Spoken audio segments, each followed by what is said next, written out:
اعوذ باللہ من الشیطان الرجیم، بسم اللہ الرحمن الرحیم۔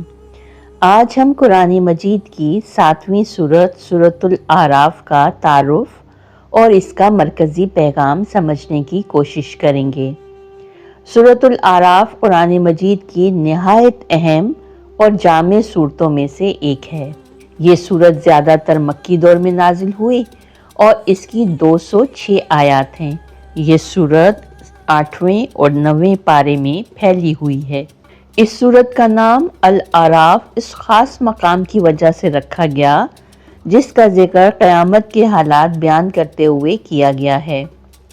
اعراف اس بلند جگہ کو کہا جاتا ہے جو جنت اور جہنم کے درمیان ہوگی، جہاں کچھ لوگ کھڑے ہوں گے اور وہ جنتیوں اور جہنمیوں دونوں کو پہچانتے ہوں گے۔ یہ وہ لوگ ہوں گے جن کے گناہ اور ثواب برابر ہوں گے۔ سورۃ الاعراف کا بنیادی موضوع ہدایت اور گمراہی کے راستوں کو واضح کرنا ہے۔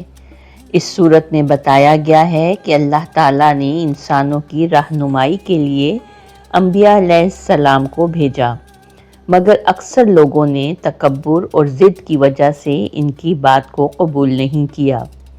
سورت کے آغاز میں قرآن مجید کی عظمت بیان کی گئی ہے اور یہ بتایا گیا ہے کہ یہ کتاب انسانوں کے لیے نصیحت اور ہدایت ہے۔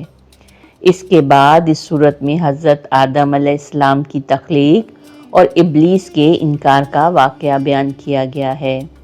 جب اللہ تعالیٰ نے فرشتوں کو حضرت آدم علیہ السلام کے سامنے سجدہ کرنے کا حکم دیا تو ابلیس نے تکبر کرتے ہوئے انکار کر دیا۔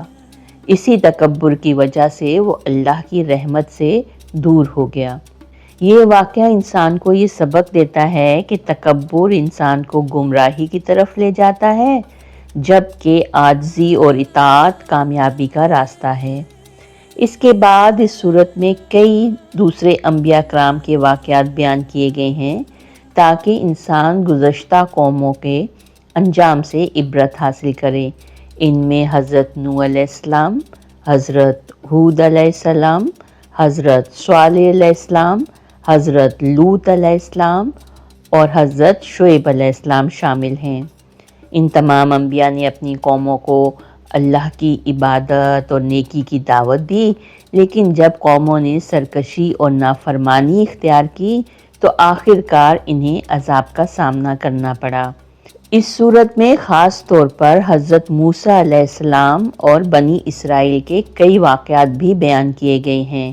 ان واقعات میں فرعون کے ظلم، بنی اسرائیل کی نجات اور ان کی بعد کی نافرمانیوں کا ذکر ہے۔ ان واقعات کے ذریعے یہ بتایا گیا ہے کہ جب انسان اللہ کی نعمتوں کو بھول جاتا ہے اور ناشکری اختیار کرتا ہے تو وہ گمراہی میں پڑ جاتا ہے۔ سورۃ الاعراف میں قیامت کے دن کا ایک نہایت اثر انگیز منظر بھی بیان کیا گیا ہے۔ اس دن کچھ لوگ اعراف پر کھڑے ہوں گے، وہ جنتیوں کو دیکھ کر انہیں سلام کریں گے اور جہنمیوں کو دیکھ کر اللہ سے پناہ مانگیں گے۔ یہ منظر انسان کو یاد دلاتا ہے کہ آخرت کی کامیابی ہی اصل کامیابی ہے۔